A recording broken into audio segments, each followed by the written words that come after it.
Welcome to Jerez for the fourth round of the 2013 International GT Open. This the second race of the weekend, which is going to take us to the halfway point of what thus far has been a fantastic season of racing from the International GT Open. The heat, twists and turns of the Jerez circuit here in southern Spain await the 25 cars with a 50-minute race duration to look forward to. And this very much the midpoint of the season before we head on to Silverstone, Spa, Monza and Catalunya, where we will see who will be crowned the 2013 champion. Well, a very warm welcome from myself, Ben Evans, to Jerez, where it's 32 degrees, the sunshine beating down and the cars looking magnificent, shimmering in the heat haze. Well, yesterday we had an absolutely fantastic race that was claimed by Miguel Ramos and Nicky Pastorelli in the V8 Racing Corvette. The car that finished second yesterday, Luca Filippi and Andrea Montermini in the Valour Course Ferrari. They start from pole position today with the former GP2 Championship runner-up, Luca Filippi, starting the race alongside them. Then on the front row of the grid, yesterday's race winner, Nicky Pastorelli in the V8 Racing Corvette. If you didn't join us yesterday to explain, the race was curtailed about 10 minutes early when the red flag came out following a very nasty incident involving Archie Hamilton, the Drive-X Porsche, where the car caught fire and really did get engulfed in flames. Archie is fortunately fine. Fortunately, that car will not be taking to the start. So Pastorelli staying in the shade as best he can, as is Jerome Bleekemolen, third on the grid in the Auto Orlando Sport Porsche. And Bleekemolen driving the first stint in today's race because he's got a private plane ready and waiting for him at the adjacent airport to whisk him up to Le Mans, where he's actually got scrutineering for next weekend's 24-hour race taking place this afternoon. Jerome Bleekemolen in fine form in qualifying yesterday. Alongside him on the second row of the grid, Manuel Jiao in the first of the Team Nova driver Audi R8s. Jiao, who we are more accustomed to seeing in the Iberian GT Championship.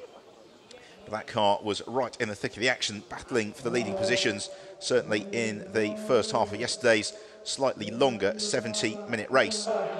Fifth on the grid, very fine qualifying performance from Alexander Taukanitsa Jr., the Belarusian driver, who has been getting faster and faster over the past couple of seasons.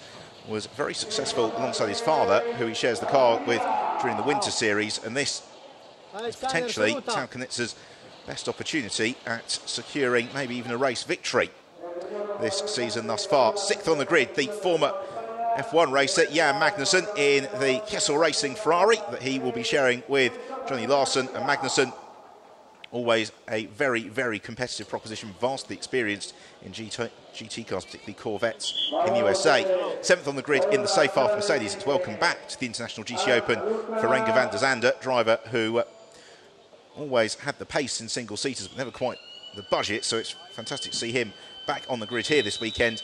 And so far towards the sharp end, we've got a lot of spectators who've been pouring into the circuit since early this morning and sheltering in the shade because the sun really is beating down.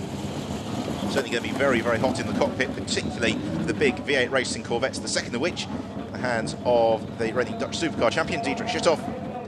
And that car has been on the podium already this year at the Nürburgring last time out. So this then is how they line up in full. Pole position, Luca Filippi and Nicky Pastorelli. The second row of the grid, Jerome Bleekemolen and Manuel Jiao. Row 3, Alexander Taukanitsa Jr. and Jan Magnussen. Fourth row, we've already seen Renger van der Zande and Diederik Stuythoff. On to row 5, Giorgio Pantano and Alexander Skrabin. Row 6, Roman Mavlanov and Lorenzo Bontempelli, two Ferrari 458s. Row 7, excellent performance in qualifying from Francesc Gutierrez and Joao Figueiredo alongside him. Row 8, Dimitris Dverikos and Michael Lyons. Row 9, Chris van der Drift and Joel Komathius. The 10th row, Kirill Dadagin and Freddie Kramer. Row 11, Claudio Sadanovic and Alan Kalari. And then on his own in the back of the grid is Francesco Castellacci, who's going to be doing the whole of today's race single-handedly. If you've never seen the International GT Open before, to explain, there are two classes. There is the Super GT class, which is broadly speaking for GT2 specification cars, but it is to the International GT Open configuration, which is a little bit broader. And then the GTS class, which is broadly speaking for GT3 classification cars. The way that success is equalised over the course of the season is that rather than giving the most successful cars success ballast, as you see in some championships, additional time is added to the pit stop time, because all the cars must make a mandatory pit stop between 20 and 30 minutes of race duration. The minimum pit stop time is 65 seconds, but then the drivers who've been most successful over recent rounds have additional time in the pits. So the cars on the front row of the grid, Luca Filippi and Nicky Pastorelli, both have an additional 45 seconds in the pits, so they are going to have to really sprint off into the distance in the early stages of the race. It leaves the field wide open. I think we could see a surprise winner and maybe a new winner for the International GT Open in today's race. It's the first visit to the magnificent Jerez circuit for the International GT Open, and a challenge the drivers have really relished, because the track, whilst it's quite tight and twisty, has got a lot of mid to high speed corners. Really puts a premium on getting the setup just right, puts a premium on managing the tyres, and also just being absolutely precise with the racing lines. The pace car leading them around, because of course it is, as ever in the International GT Open, a rolling start. And in the drivers' briefing on Friday night, the drivers were given quite a stern warning to make sure they're all properly lined up in formation for the start. Yesterday we had a very clean getaway, and hopefully it will be the same again today, as the Valour course team look on at the monitors.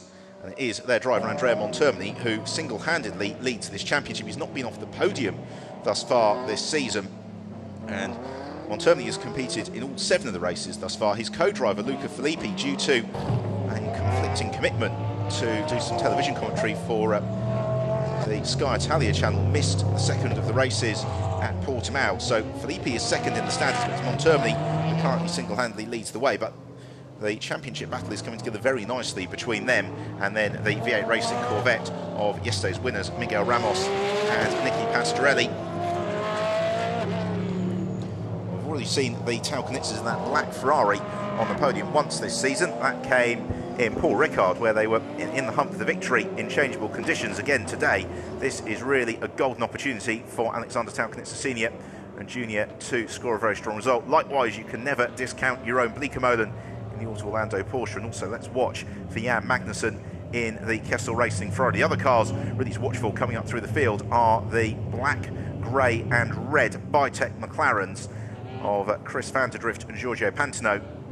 And certainly the talk in the paddock this morning was that they come into this race as potentially very firm favourites to score the overall victory. They've been working very, very hard on the setup and development of that car. It all came together at the Nürburgring last time out, where they absolutely swept the podium in the GTS class. They will be looking for a good result today, and also the silver car, the back of the field, in the hands of the very experienced, very rapid Francesco Castellacci, could be one to watch as he aims to pick his way through the field. So they come out now of the Curva Ferrari on towards the final hairpin. The pace car accelerates onwards and will peel into the pit lane. It's then the responsibility of Luca Filippi to pace the field. They're all in nice formations. They head around the hairpin. 50 minutes of action here at Jerez, about to get underway in the 8th race of the 2013 International GT Open.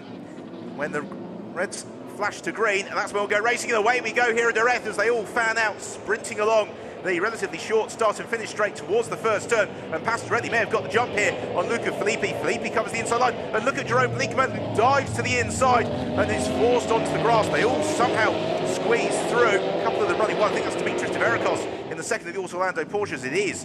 And Francesco JEREZ as well in the Ginetto runs wide, but it's Filippi who leads the way. Bleekemolen is second. Pastorelli is then down to third. Manuel João in fourth. Magnussen fifth, and Alexander Talcanitz Jr. in sixth. But there's damage there to the rear of Filippi's car. So Luca Filippi, I thought he may have just tagged Bleekemolen, and the rear diffuser is just hanging off. Hopefully that's just cosmetic damage. It won't affect the performance, or indeed catch the eye of the scrutineer and force him into pits, as the Bitech McLaren's looking to make ground, as are the AF Course Fries. That's Michael Lyons, who is trying to squeeze his way past João Figueiredo, and does so. On the tail of Dimitris Tverakos as well. Lyons sporting damage to the AF Course Ferrari. It's all got very, very frantic in the early stages. Let's have another look then at the first turn. There was that slight tag between Bleekemolen and Luca Filippi. And then we've got the cars all running wide through the first turn. And it was Tverakos and Francesco JEREZ who had the worst of it. Alexander Talcanitz Jr. that black #1 Ferrari losing ground. Francesco JEREZ in SG 55. Montepelli in the bright red Kessel Ferrari had to cover the inside line. we move back up the order, the fight for second, third and fourth. Second is now Nicky Pastorelli. He's moved clear of Jerome Leekemolen, so Leekemolen demoted to third. Manuel Jiao in the no drive round. He is in fourth position. Let's have another look then at the move from Nicky Pastorelli. It's the almost traditional correct move to the inside into the first turn. Pastorelli goes second, but don't forget the two cars leading the race, Nicky Pastorelli in second and Luca Filippi the leader. They've got to spend an extra 45 seconds in the pits relative to their rivals. They really need to get into the lead and pull clear early on, because in GT racing terms this 50-minute race is really a sprint, and for each of the drivers it's even less than that. It really is a mad scramble for 25 minutes at the wheel, and that is why Filippi is trying to pull clear. He's already got 2.5 seconds now over Pastorelli. A little bit further back, and the cars all so evenly matched, and the margins very, very slender as Diederik Schützoff looks to the inside of the New Zealander Chris van der Drift. Van der Drift, who's been in very fine form this weekend, able to withstand the challenge from the Dutchman, and that puts him back into the clutches of Van der Drift's teammate, the former Jordan Formula 1 racer Giorgio Pantano. And Pantano can always be relied on for a feisty and entertaining drive, as he looks to try and pressurise the Corvette. This is the beauty of multi-mark GT racing, because the Corvette, very, very quick in a straight line. It takes pretty much an act of God to get the car stopped. And in contrast, the Bitech McLaren MP412Cs are very agile and nimble. Have another look at the start as they all went towards turn one, very, very congested. Really fortunate that nobody got tapped into a spin, or that there was more substantial contact. They all continue their way after a fashion. It is Luca Filippi who leads, although Nicky Pastorelli did what he can to try and chase him down. Yesterday's race was just shaping up into a lovely battle between Pastorelli and Filippi before the red flag came out after that fire for Archie Hamilton. If you were watching yesterday, just to reassure you, Archie was absolutely fine. I was talking to him after the race, and he was very philosophical about the whole thing, and he's hoping to be out at Silverstone in 3 weeks' time. A little bit lower down the order for really 4th, 5th, 6th and 7th. Manuel Jiao in the yellow Audi, who's ahead of Jan Magnussen. It's the black Ferrari of Alexander Taubitz Jr., and he has got Renger van der Zande right on his tail. Van der Zande, who his probably best career accomplishment was third in the British Formula 3 Championship a couple of years ago. That was the year that Daniel Ricciardo won the title, and actually Van der Zande finishing ahead of current Formula 1 driver Max Chilton. Gives you, I think, an indication of Van der Zande's pedigree and pace, and that safe path Mercedes she shares with Miguel Toril has been beautifully prepared for each and every race this year. It's always been there on the pace. They've maybe not quite had the run of the luck. Van der Zande at the moment is driving that car well into contention, at least for a GTS class podium. It's the Super GT car though of Alexander Taubitz Jr. that's just ahead of him, and then Taubitz Jr. in turn trying to get on terms with the Kessel Racing Ferrari of the former McLaren and Stewart Formula 1 driver Jan Magnussen. Rear wing shuddering on the AT Racing Ferrari as he hits the brakes into the turn 6 hairpin. It's really the principal overtaking opportunity here at Jerez, and then they accelerate on towards the quick left-hander of turn 7 before then the curve at Jorge Martinez.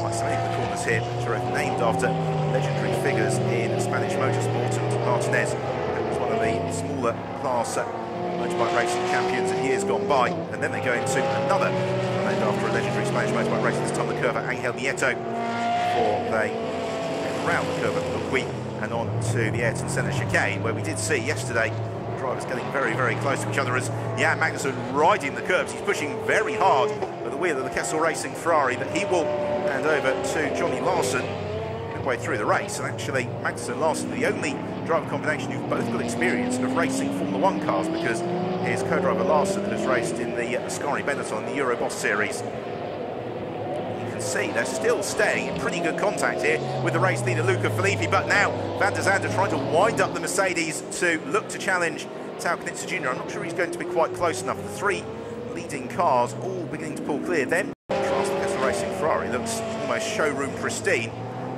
This give Bontempelli the opportunity to pick his way past Figueiredo. Will Figueiredo have to come into the pits? We'll find out very shortly. There is the Kessel Racing pit wall as they watch proceedings, and it's possible that we might see the Audi being flagged in. There is Francesco Castellacci. He's just clear of Alexander Skirabin, making his seasonal debut, the Russian driver in the International GT Open. As we see a challenge now from Dimitrios Tverakos, who goes side by side with Joel Kamathias. It's Kamathias in the Ombra Ferrari to the inside line, but Tverakos swoops around the outside, and then the Greek driver runs out a little bit wide. That's going to give Kamathias the inside line for turn 2, which he takes. The former International GT Open champion, Joel Kamathias, another driver who has raced a lot in the GT Open, Dimitrios Tverakos. It's Kamathias in the Ombra Ferrari, who is able to move up to 14th position. As still the fight for 5th continues, and it's still Magnussen in the Kessel Racing Ferrari, who withstands the pressure from Alexander Sampkins Jr. They've just allowed Manuel João maybe to make good slight escape. He's now a couple of car lengths further clear of this tussle. We've got Sampkins Jr. black Ferrari, and then the white and black Mercedes of Renger van der Zande, the Dutch driver. You can see the margins between them so slender, and Magnussen is not using really any of the curb, is he? He's driving well within himself at the moment. Certainly with the heat this weekend, a lot of the talk in the paddock has been about how to best manage the controlled compound Dunlop tyre that's supplied to all of the drivers. All the teams have to run a Dunlop tyre, and given that the track temperature is getting up to something like 40 degrees, the durability of the tyre and managing that tyre to be as grippy at the end of the race as it is at the start is proving to be critical at the moment. Max is not using too much road, as we've got somebody flying off the road, and that looks suspiciously like Lorenzo Bontempelli in the Kessel Ferrari. It is, so that's a real shame for Bontempelli. Now, will this shed any light as to what's caused? Well, there is the bodywork flapping from Figueiredo. Now Bontempelli has got bodywork damage issues of his own to contend with, as Joel Kamathias has contact with Dimitrios Tverakos in the, I think maybe Kamathias who went off, not sure, but he is now up behind Kirill Ladigan, the former World Touring Car Championship racer, the SMP Russian Bears Pro, which would suggest we've got a problem for Dimitrios Tverakos, because he has come through a long way down the order 21st, so he may well have had a spin for the Auto Orlando Porsche off camera. It means that Kamathias, who finished on the podium yesterday for Ombra Racing, GTS class, is going to pressurise Ladigan, and Ladigan runs very wide on the way into the Curvacito ponds, which may well compromise his exit speed along the longest straight here at Jerez. It's also great news for Francesco Gutierrez. Here is Dimitrios Tverakos, and yes, he has got a drama, and that is wretched luck for the Auto Orlando Porsche team. And hopefully that's not going to be another fire on the lines, which took Mark Hamilton out of yesterday's race and gave us the red flag. So yesterday's GTS class winners, Tverakos and Isaac Tutumlu, out of the race in the Auto Orlando Sport Porsche. Frantic action continues then, the fight for 4th, 5th, 6th and 7th. Also got the Bitech McLarens flying in formation. They have both dispensed with Diedrich Schutoff. It's the 66 car of Chris van der Drift just ahead of the 65 car, Giorgio Pantano. They're currently in 9th and 10th position respectively, trying to close in on the Russian driver, Roman Mavlanov, the former Eurocup racer, making the transition to GTs this year. While they're also closing up on this fight for 4th position, because in terms of relative pace, the Bitech McLaren is really the fastest of this group. So Jr. still withstanding the pressure from Renger van der Zande, as the pair of them head around the second turn. That's the curve of Michelin before heading into turn 3, and then really the most exciting corner to watch at the circuit, turn 4, because the car's absolutely on the limit of adhesion on the exit. They really are sliding the rears as they then head on to the Curvacito ponds. Into the pit lane is Dimitrios Tverakos, the sister car for Auto Orlando Sport, in the hands of Jerome Liekamolen, remains in 3rd position and leading the GTS class. So we're almost 15 minutes here into the 8th race of the 2013 International GT Open season. It's Luca Filippi in the Vlorba Course Ferrari who leads the way. 2nd place is Nicky Pastorelli in the V8 Racing Corvette, and then 3rd, and leading the GTS class, is Jerome Liekamolen in the Auto Orlando Sport Porsche. We're now only 6 minutes away from the pit window opening, which will be open for 10 minutes during the middle section of the race, and that's when strategy is absolutely key. And for Luca Filippi and Nicky Pastorelli, they need as much of an advantage as they can possibly get by the time the pit window opens. It's going to be work for the Vlorba Course team to do, because rear diffuser seems to be significantly more detached than it was last time we saw it. Filippi's advantage over Pastorelli last time through was 3.2 seconds. It went out ever so slightly last time around. Let's see what it is this time through. Over the line they both go. It's out, but only by a tenth of a second to 3.3. Pastorelli, double race winner already this season. Alongside Miguel Ramos in that V8 Racing Corvette. They came on this yesterday. Also won the first of the races at Portimao as well. In May, as Taubitz Jr. still coming under sustained pressure from Renger van der Zande. What that's done as well, it's allowed Jan Magnussen just to make a little bit of a jump up the road, and he is trying to get on terms with Manuel João, and you can see that van der Zande begins to ask all the right questions as Francesco Castellacci looks to take another position. He goes around the outside of Francesco JEREZ in the Ginetta, with Joel Camathius also trying to gain that place as well. This is the fight for 14th, 15th and 16th. Alexander Skrabin as well, part of that battle. So Castellacci, who's driving the whole 50 minutes today single-handedly, now looking to try and close up the tail of Kirill Ladygin. Let's see how that all started. So Gutierrez to the inside of Camathius. Disagreement over the same piece of tarmac, a little bit of damage. Vignetta, Camathius slows significantly, and Castellacci says thank you very much, and through he goes. Still, Manuel João in very impressive form here in the Nova Drive Rally, looking to bring himself up into overall race contention. He's doing a pretty good job of it. He's really coming under particular pressure from Jan Magnussen. He's not driving away from him very rapidly, but at the same time, Magnussen is not closing in at any sort of consistency. Last time round, the gap went out, in fact, between the pair of them. While though they are beginning to drop back from the leading trio. João's deficit stroke leader mode the last time around was 6 seconds or thereabouts, but further back in the shot, that's the battle to watch for Alexander Taubitz Jr. now coming under real pressure from Renger van der Zande in the safe path Mercedes as they climb up the hill towards turn 1. Van der Zande shows himself in Taubitz's mirrors. No way through there though for the Dutchman, so the Belarusian driver, based in Austria, able to maintain the position. Taubitz Jr. claimed 3 victories in the Winter Series that was held before the start of the 2013 season. He made a big jump up in pace and performance last season, and that's continued into 2013. Joel Camathius continues to be in the wars in the Ombra Racing Ferrari. It's the sole Ombra Ferrari here this weekend, because the other one had a disagreement with an Armco barrier in Slovakia last weekend.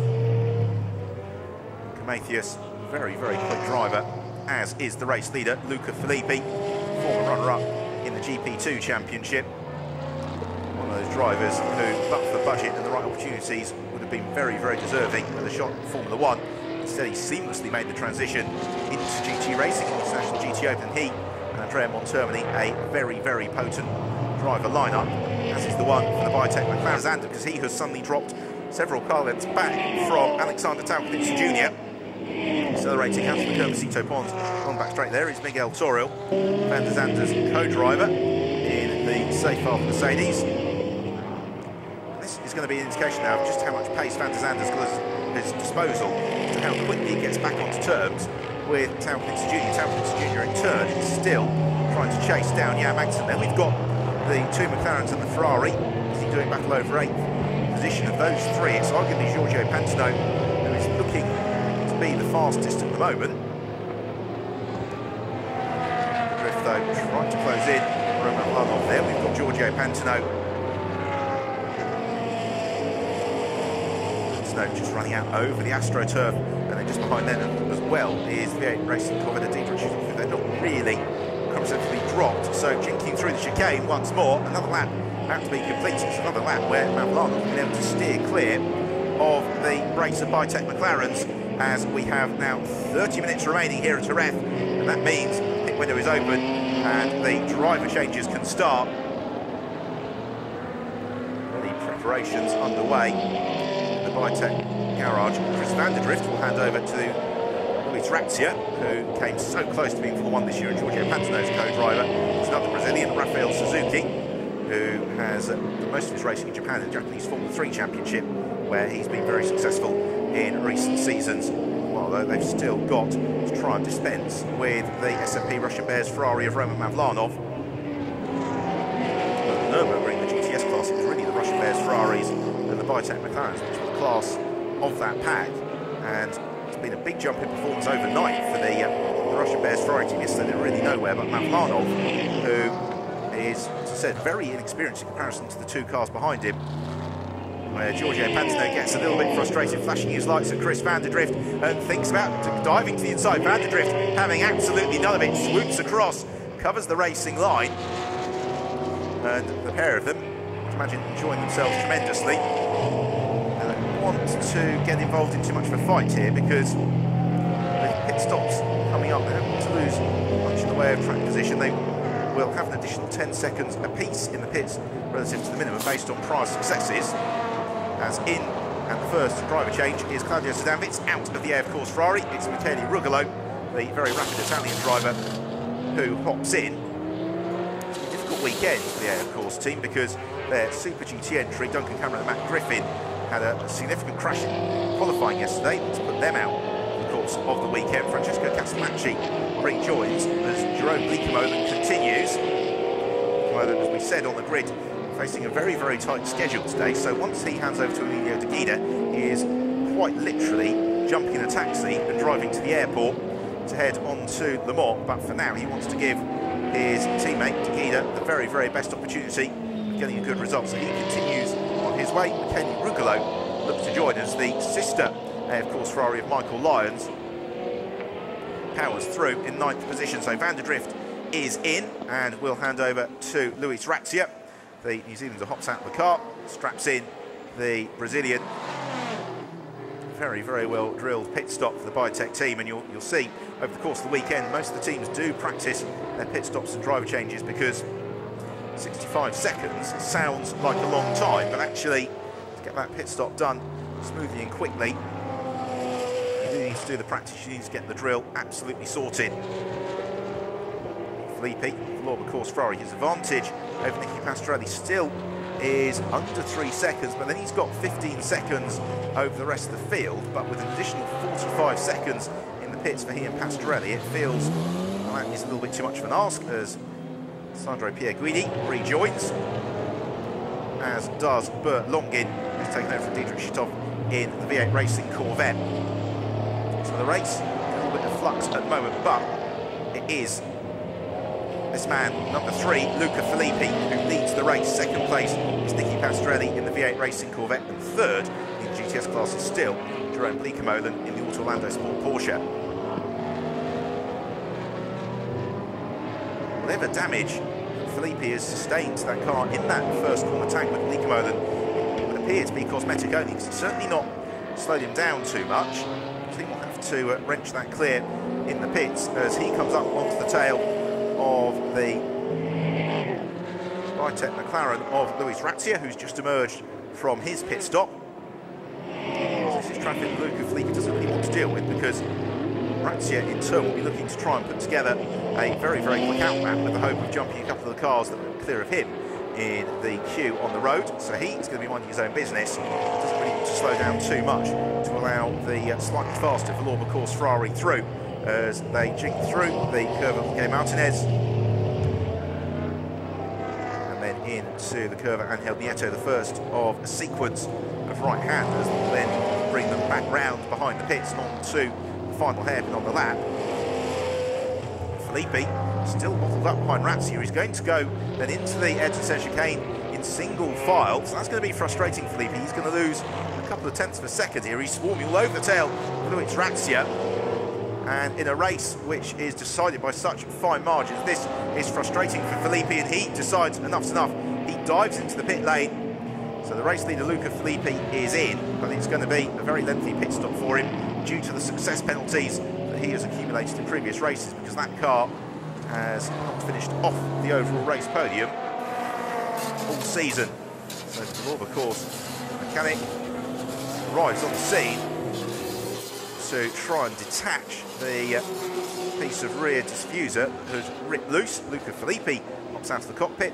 He then hands over to the ex-F1 racer Andrea Montermini, who will be taking over for the remainder of the race. It promotes then the Vodafone Corvette and Nicky Pastorelli to the lead. Pastorelli on the tail of the AF Corse Ferrari, now in the hands of Matteo Beretta, who raced last year with the Orlando Sport team.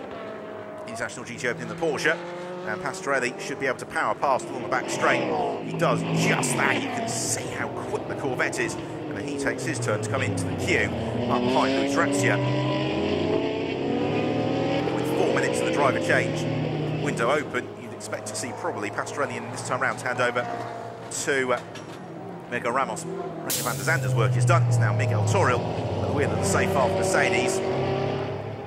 Pastorelli, yesterday's race winner, who has been racing and winning races international GT level for a very long time. Prior to that, was a very successful single-seater racer. He's on his way. Lorenzo Bontempelli is into the pits in the Kessel Ferrari. That is to hand over to Nicola Di Marco, former Formula 2 Championship race winner.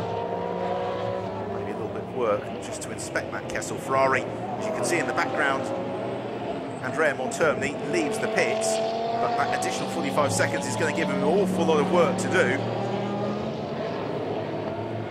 That is going to be very, very frustrating for Montermini, but we're used to seeing storming drives from the Vlorba Corse Ferrari. As into the pits, as we suspected, is Nicky Pastorelli to hand over to Miguel Ramos. Comes to a halt outside the V8 racing garage. The door is open, Pastorelli pops out, Ramos clambers in. Cockpit temperature has really been a major factor all weekend for the drivers in the Corvettes, because they are big, heavy cars to drive around, and the drivers have been swapping hints and tips on how to stay cool. The wheel, Gianluca Filippi looks like he's just been out for a Sunday morning cruise. And this is when the hours in the gym over the winter really pay off. We've got into the pit lane one of the Russian Bears Ferraris. He's followed by Francesco JEREZ.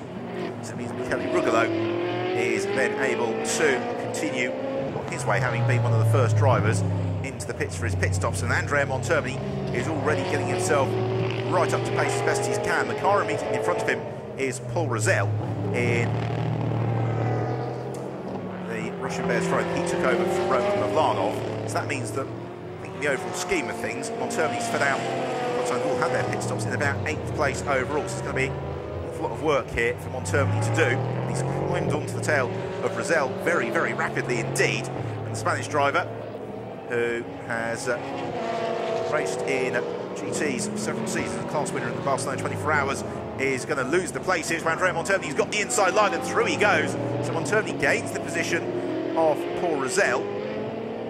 So as he sprints through, we've got 21.5 minutes remaining, and Andrea Montermini is going to have to do something pretty heroic here, but he has been able to put quite a lot of daylight between himself and Miguel Ramos, who just now emerges from the pits in the V8 Racing Corvette. So with an eye towards the championship battle, provided there's no problem that befalls Montermini and the Vlorba Corse Ferrari, they should finish ahead of Miguel Ramos in the V8 Racing Corvette, which is really what Montermini will be aiming to do. In terms of the overall race positions, Montermini is in 8th place, but that is pending 3 cars that are still yet to make their pit stop. Those are Jerome Bleekemolen, Alexander Town-Knudsen Jr. and Giorgio Pantano. Everybody else has had their pit stops. So there is Ramos, who is going to look to try and clamber up the order as best he can. Right into the pits is Jerome Bleekemolen.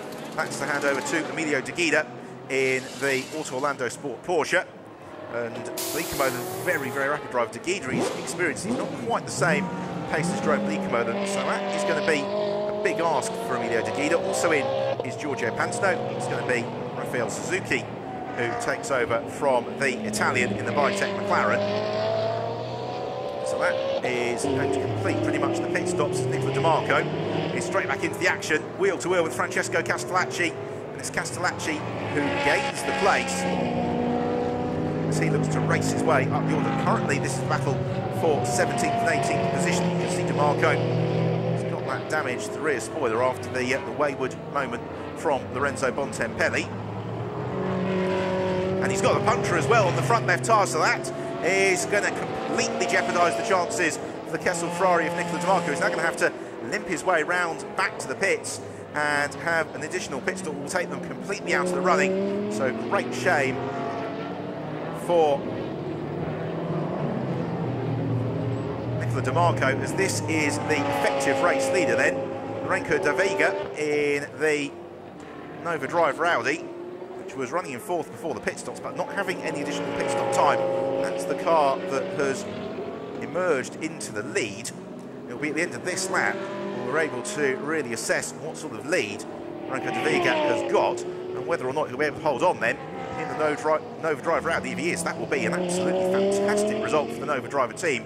We don't see in every round of the International GT Open. We generally only see them in the races in Spain and Portugal. They're always very, very competitive. The cars immaculately prepared, and certainly just from some of the wider camera shots here, you can see there is a lot of daylight behind him as Giorgio Pantano rehydrates in the Vitec garage. Further back, adventures to be found, Vastislav Maliv and Cesar Campanico, and it's Maliv who goes around the Russian driver in the second of the SMP Chambert's Ferraris, and that, I think, is going to take away any chance that he had of a good result. They were busy battling over 17th position. A replay of Rafael Suzuki rejoining the fray as well, side by side with Paul Rosell, and being squeezed out right wide. Suzuki determined to get a good result. They are fighting over 8th and 9th position.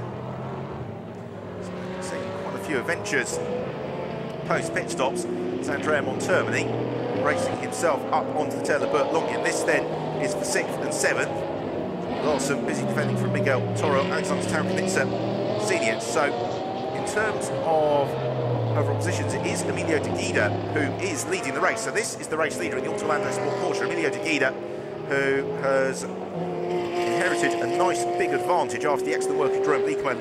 His lead over the Renko de Vega is 7.3 seconds, and then de Vega in turn is 7.4 seconds clear of Johnny Larson in the Kessel Ferrari, which was the battle that we saw ongoing with Miguel Toril and Alexander Taunkanitsa.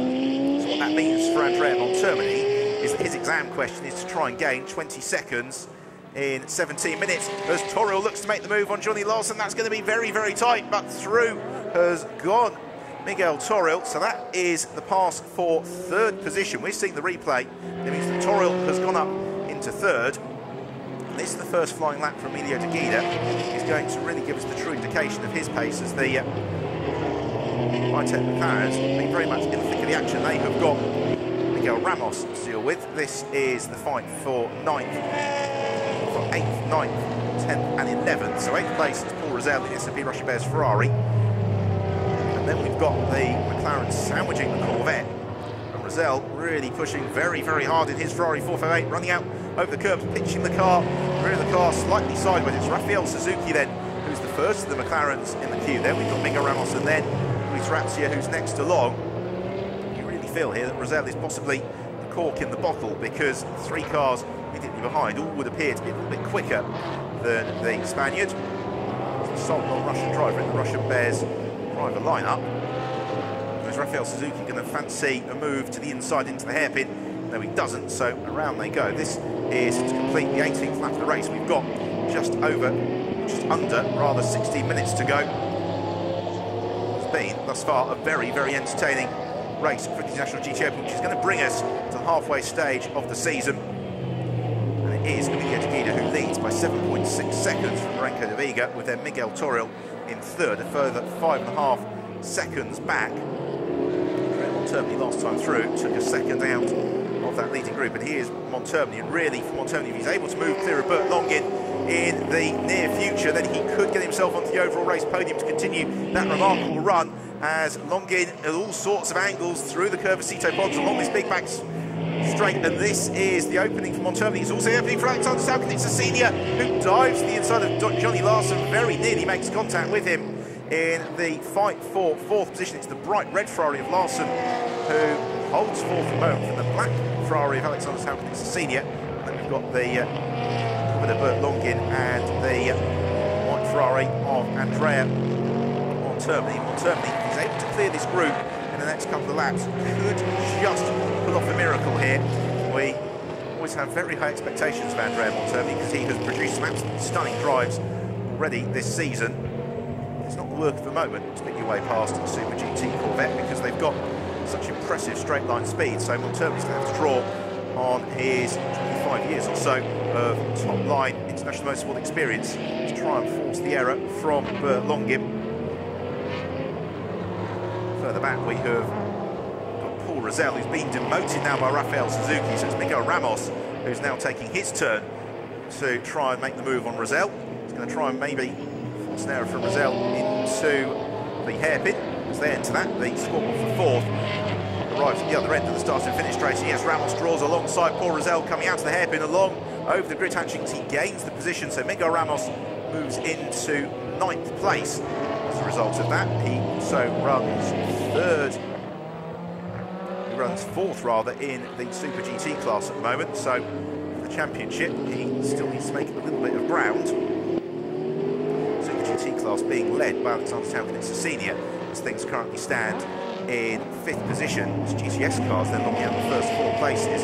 Still Emilio Teguida in command, as now it's the turn of Luis Ratti to make the move on Paul Rosell. Weaker away from that, and for good reason, because Tauknitzer Senior has passed Johnny Larsson. But Longin does it, and then Larsson turns across Andrea Montermi. Montermi able to elbow his way through. I'm not really sure that the Danish driver Johnny Larsson saw Montermi coming then. So there wasn't any malice in that, as Matteo Bretta taking his chance now to try and move through Rosell. So Rosell did lose that place to Luis Razzia. He's now got Matteo Bretta, and his tail they fight over 11th and 12th. Certainly gaining more ground as Johnny Larsson slips back down the order. So Montermi now up into 6th position.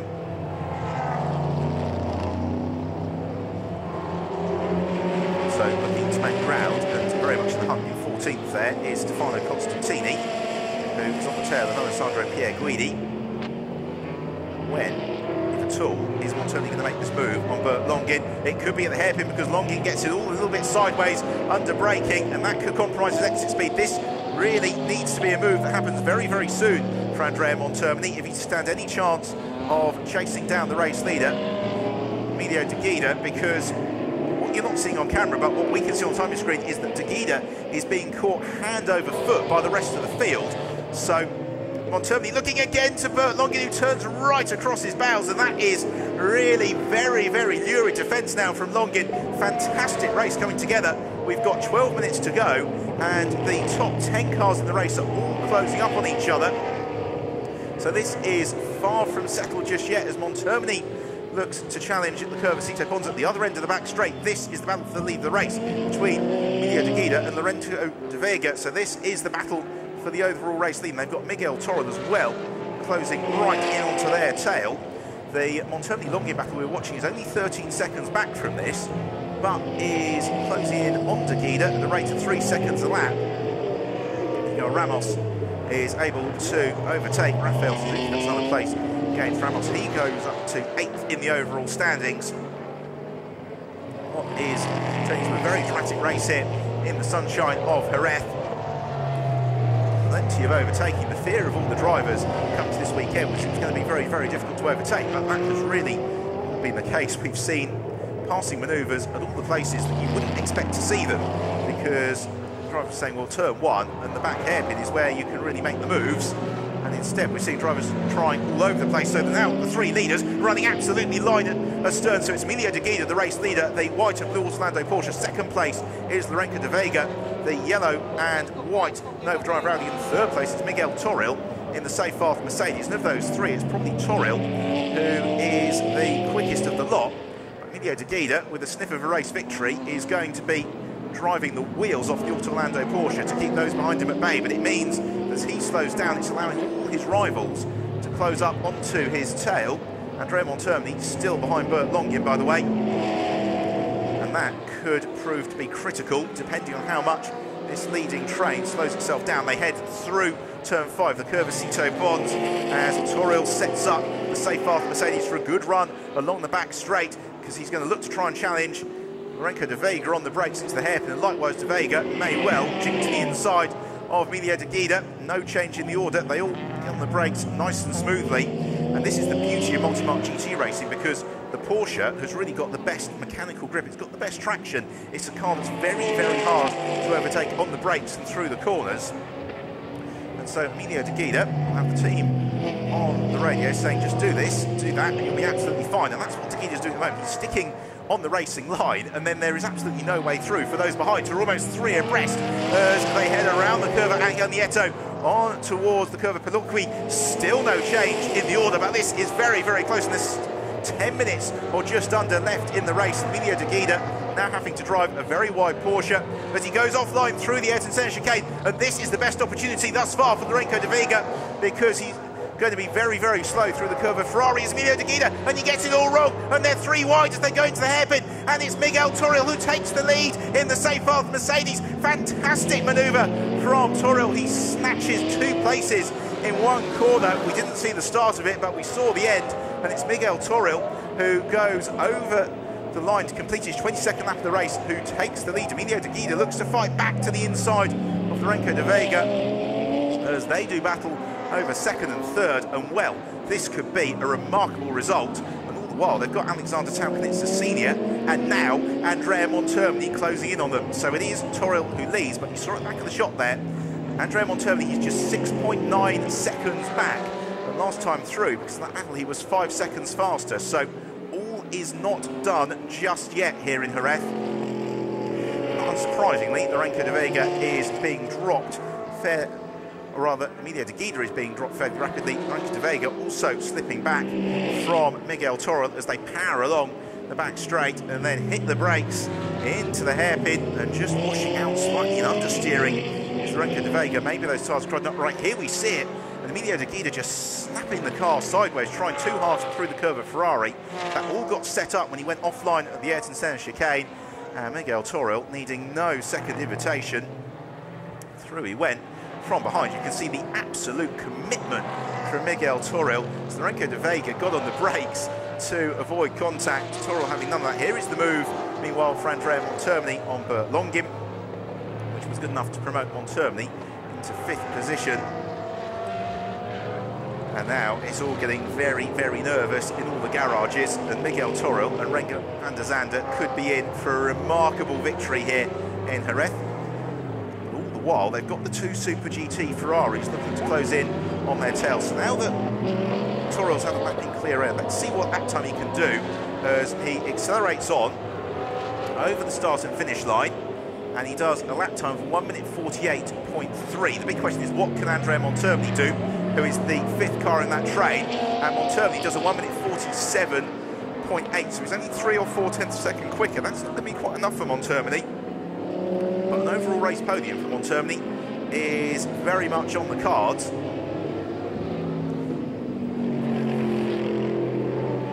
Miguel Toril now just has to drive smoothly, stay out of trouble. He was 10th in last year's FIA GT3 Championship. And prior to that, there's been a class champion in the Spanish GT Championship, so he's got experience, has Miguel Toril. And this, though, would be by far a career highlight as Andrea Montermini gets onto the tail of Alexander Tauknitsa Senior. This, the fight for 4th position, but also the fight for the victory in the Super GT class. And Montermini does 2 for the price of 1 into the hairpin. Fantastic move from Montermini. He goes from 5th to 3rd in 1 fell swoop. Alexander Tauknitsa Senior moves up into 4th position as well, swooping clear of Emilio de Guida. And now that Montermini's got a bit of clear air, he's got 6 minutes. He's got 5 seconds to make up in those 6 minutes. Can the Valour course man do it? That is the big question. As de Guida, though, holds on in 5th, and that should, provided he doesn't pace too much, be enough for 3rd on the GTS rostrum, which the car closing up onto his tail now. But Longin is a Super GT class car, and Longin is off racing for 3rd in class. We're seeing another look at this move from Montermini. So committed, so deep on the brakes from the Italian driver, but he made the move stick. Emilio de Guida, he was clear of Alexander Tauknitsa Senior already by the braking zone, and Luca Filippi watching the timing screen. Crackings of a grin beginning to appear there. Right, Montermini comes through. He is 6.8 seconds adrift of the race leader, Miguel Toril. Last time around he was actually slower than Toril, but he was quicker than Lorenzo de Vega, and he's only 4.3 seconds back from de Vega, so that could be doable. The Nova driver Audi team, watch, there's Manuel Jiao in the garage. There's Miguel Toril, leads, and last time through he had the luxury of actually pulling out the slight advantage over Lorenko de Vega, although de Vega is only 2.5 seconds back, so Toro cannot afford to make any sort of error. They're probably going to have 2 more laps at the end of the one they're currently on. So the race victory for Miguel Toro, tantalisingly close. This is the stage where we'll be listening to every whistle, crackle of the engine. Every downshift will be something he'll be acutely aware of. Every time he gets on the brakes, he'll be acutely aware of what the tyres are doing, because he doesn't want anything to go wrong now. But Longin's move clear of Emilio de Guida. That is for 5th position. De Guida should get Orlando Sport Porsche onto the rostrum. Second time this weekend that Orlando Sport has been on the GTS podium, because yesterday the class was won. The car of Isaac Tutumlu and Dimitris Verekos that lost earlier proceedings today. Now, can Longin move up clear of Alexander Taukaditz Senior? That is a potential consideration. And then looming very large in the background is Miguel Ramos, and Ramos 7th in the race overall, should move up to 6th as the leaders gone through to start their penultimate lap of the race now, and the gap's not really coming down significantly. What's Andrea Montoni be able to do? To be able to do a 1:48.0, so he is 1.2 seconds quicker than Lorenko de Vega, and de Vega is 3.1 seconds clear of Andrea Montoni, so Montoni could yet overhaul the Nova Drive Rowdy between now and the checkered flag. I suspect Miguel Toro is a little bit too far into the distance, but de Vega, while he should end up on the overall race rostrum, may not be on the second step thereof. He accelerates out of Curvacito Ponds and propels the Audi along the back straight. He's only 2.8 seconds, so back from Miguel Toro. That goes out to 3 seconds as they come through and take second time at the end of the back straight. They're also coming up onto the tail of Stephen Earle as well in the Kessel Racing Ferrari. And that's the last thing they want to be encountering in the latter stage of this race, is traffic to lap. As you can see, Montoni is closing inexorably onto the tail of the Nova Drive Rowdy. And Miguel Toro has caught Stephen Earle. Earle, a multiple American Ferrari champion, as well as having a very successful career as an orthopaedic surgeon. As unfortunately Luis Razzia exits stage right and into the gravel trap of the Curvacito Ponds. And that is going to give us wage yellow flags there, at the very least. So disappointment for Luis Razzia, who was 10th going into the lap, as Toro up behind Earle. Earle, though, very experienced, very gentlemanly driver, moves aside, allows Miguel Toro through. As Toro heads through the final hairpin and on to start what will be the final lap of the 8th race of the season. It will bring us to the halfway point of the International GT Open for 2013 and potentially give us one of the most dramatic race results we've seen in quite some time in the championship. Now, what can Montoni do about Lorenko de Vega on this last lap? He's 1.6 seconds behind de Vega across the line, and as you can see, last time through, Montoni was a shade under, 1.6 seconds faster, and de Vega is going to catch Stephen Earle in that yellow flag zone at the Curvacito Ponds, where the marshals will be doing what they can to recover the car of Luis Razzia, and that is going to really, really hurt Lorenko de Vega, because that's going to slow him down substantially. It's going to give Montoni the opportunity to challenge along the back straight. So we follow Miguel Toro along on what he hopes will be his victory lap. The real battle, though, is the one for second and third that's going on just behind, because I suspect that Andrea Montoni may well have been able to get a run on de Vega. He has. At the very back of the shot, you can see Montoni is right on the tail of Lorenko de Vega in the battle for second and third, as Miguel Toro is just a couple of corners from home in the Safe Path Mercedes. They have been class victors before in the GTS class in the International GT Open, but this would be a fantastic victory for Miguel Toro and Renger van der Zande, and it is getting ever closer on the final lap here in Jerez. And what about the long shot? And Montoni's through. Andrea Montoni's gone up to second position on the final lap. Still Lorenko de Vega bottled up behind Stephen Earle, and Montoni was able to pounce. What a drive from Andrea Montoni and Luca Filippi to overcome a 45-second pit handicap to still finish second in the race overall and win their class amongst the Super GT runners, as out of the final turn, to the delight of the Seyfarth team and the applause of the pit wall. It's victory here in Jerez for Miguel Toril and Renger van der Zande in the Seyfarth Mercedes. Second place goes the way of Valorba Courses, Andrea Montermini and Luca Filippi in third to Lorenzo de Vega and Manuel João, with just overlining fourth Alexander Tauknitzer, senior and junior. Fifth position has been claimed by Bert Longen and Dietrich Schütthoff. Sixth to Miguel Ramos and Nicky Pastrelli in the Medio de Guida, and Jerome Bleekemolen over the line in seventh, and they will complete the GTS class podium. What a fantastic race in the sunshine. So much drama, so much excitement, and a very different look to the overall race victory. Super to see the Mercedes on top of the rostrum, and wonderful to see that success for the Seyfarth team, as celebrations for the Valorba course squad as well on the pit wall. Luca Filippi and Andrea Montermini, it's almost accustomed to see them working miracles now. They drove superbly, as did Toril and van der Zande. And well, after qualifying yesterday, seeing van der Zande well up in qualifying classification, you thought, well, maybe they just stand a chance of getting on the overall race rostrum, but an outright race win, well, that seemed very unlikely indeed. But they've managed the race strategy perfectly. Van der Zande current contention earlier on, and then when Miguel Toril need to get his elbows out to make that move on Emilio de Guida and Lorenzo de Vega, he certainly did. And Miguel Toril has driven superb. It's going to be a home victory for him. I'm sure a very, very jubilant podium. So he pulls into the pit lane and will head down along towards Parc Fermé momentarily. So we are able to take a look at the overall race classification, with victory then for Miguel Toril and Renger van der Zande. Second place for Andrea Montermini and Luca Filippi. Third place Manuel João and Lorenzo de Vega. Fourth for the Tauknitzers. Fifth Dietrich Schütthoff and Bert Longen. Sixth Miguel Ramos and Nicky Pastrelli. Seventh Emilio de Guida and Jerome Bleekemolen. Eighth was Rafael Suzuki and Giorgio Pantano, with then Matteo Brescia and Michael Lyons in ninth, and Stefano Constantini and Joel Camathius completing the top 10. Fastest lap for Andrea Montermini and Luca Filippi.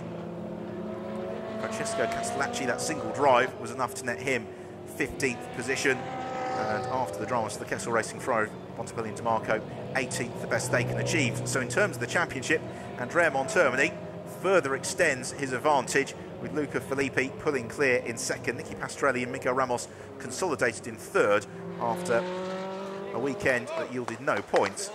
Duncan Cameron and Matt Griffin.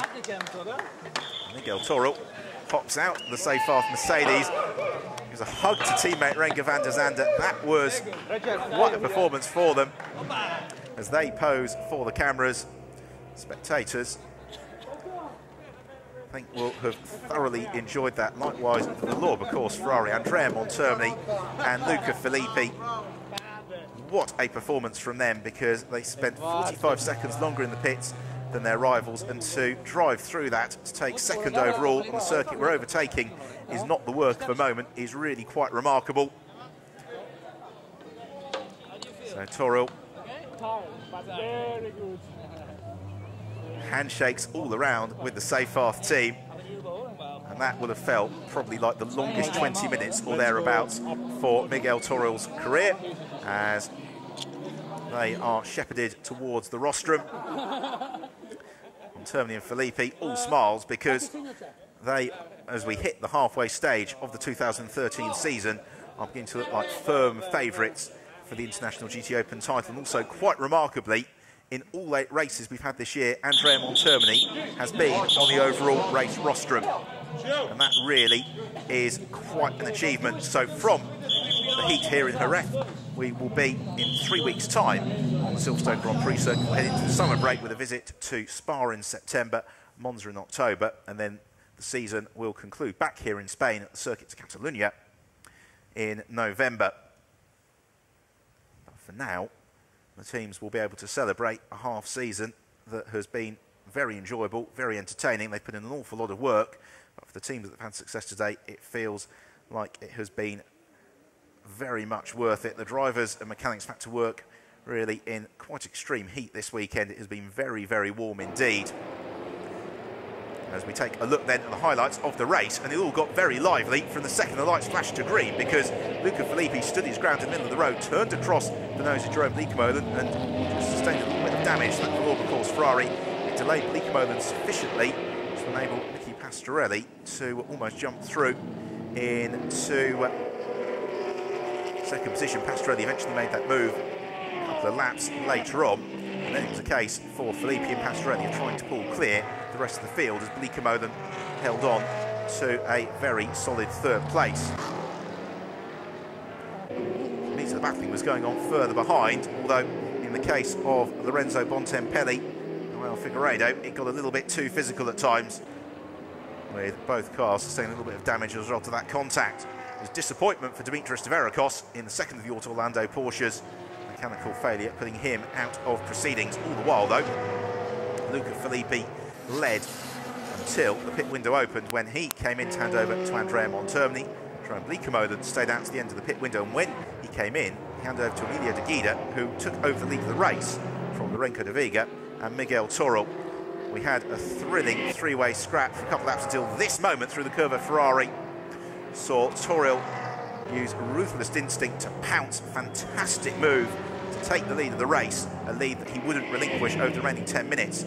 Andrea Montermini also was able to pass two cars in one go along the back straight. That was good enough to give him third position as he then set off in pursuit of Lorenzo de Vega, who was able to get within 1.6 seconds of the Audi going to the final lap. But as Miguel Toro enjoyed the romp to victory, Montermini was able to just strip clear of de Vega.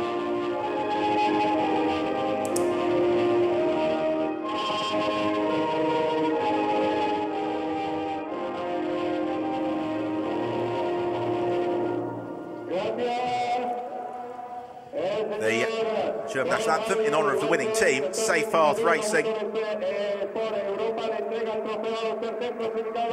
And the presentation of the trophies, as befits the local viniculture of the region around Jerez. It is the cherry glass trophies the drivers have been getting this weekend.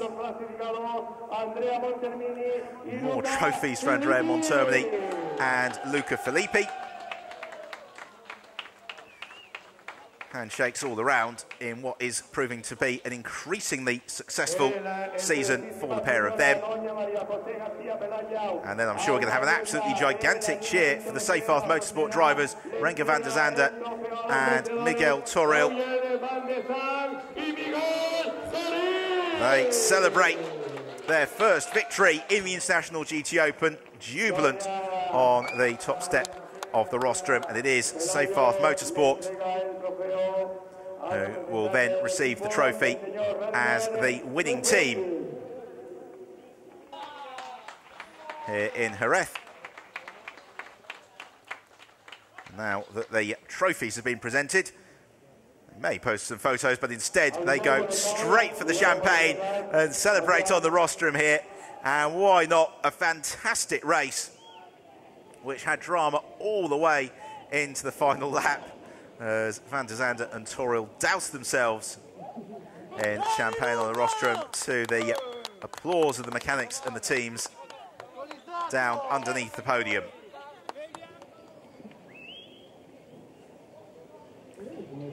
So a couple of photos to be had on the rostrum as we enjoy the super slow motion shots of the cars out on the Jerez circuit, shimmering in the heat haze, well in excess of 30 degrees centigrade, getting up to something like 60 degrees centigrade in the cockpit of these big GT cars, which were driven absolutely to the limit, with the Mercedes Safe Path Motorsport, Miguel Toro, Renger van der Zande coming out on top. Very nice tactical race from the Safe Path Motorsport team, but then when they had to get their elbows out and do the overtaking, they more than did that as well. Some celebrations complete on the rostrum for the race overall. We'll move on to the podium for the GTS runners, as well as Claudio Zdanowicz gives the thumbs up from the pit lane.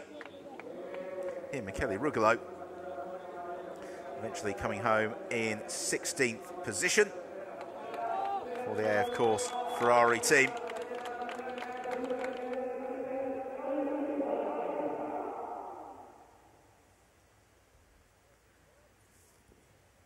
So the wind just beginning to pick up here in Jerez.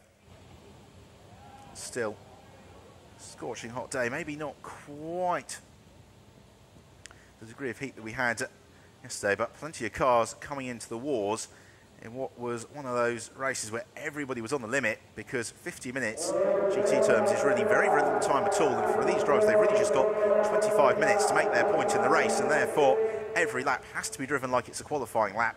That's why we've seen a couple of the drivers maybe just going up to ever so slightly over the limit. Of course, proceedings, bits of debris unfortunately being scattered around the circuit. Let's move on to the GCS podium. So first of all, Emilio de Guida, who won't be joined on the rostrum by Jerome Bleekemolen, because Bleekemolen is already en route to Le Mans, so de Guida gets to celebrate single-handedly that third place.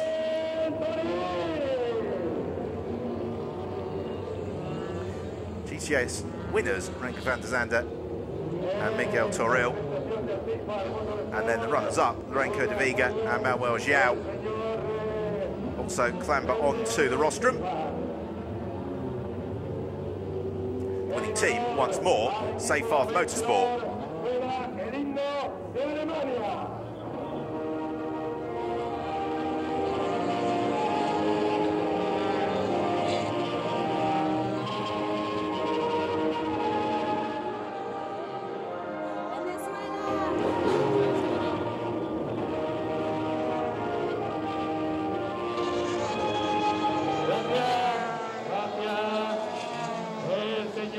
Very, very successful day then for Seyfarth Motorsport. Overall race victory and class victory, as once more the Sherry Glass Trophy is presented.